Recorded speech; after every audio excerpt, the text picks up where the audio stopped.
Nouveau rebondissement dans l'affaire des dîners clandestins. Une perquisition a eu lieu ce jeudi 8 avril au Palais Vivienne, propriété de Pierre-Jean Chalençon. Celle-ci intervient dans le cadre d'une enquête ouverte par le parquet de Paris pour mise en danger de la vie d'autrui et travail dissimulé. Elle fait suite à l'enquête des M6 diffusée le 2 avril qui dévoilait que des dîners clandestins étaient organisés, en pleine crise sanitaire, dans des lieux privés de la capitale.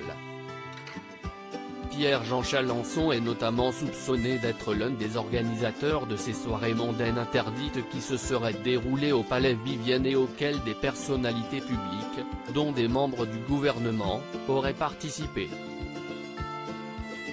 Comme le rapporte le site de Jean-Marc Morandini, une dizaine de policiers a donc été dépêchés au domicile de l'ancienne star d'affaires conclue, situé dans le 2e arrondissement de Paris, où une perquisition est en cours.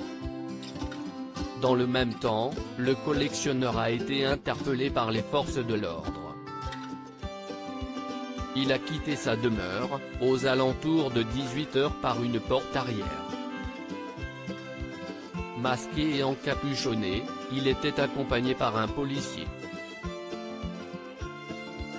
Le domicile de Christophe Leroy perquisitionné la veille, si est-il le domicile du chef Christophe Leroy qui a été perquisitionné.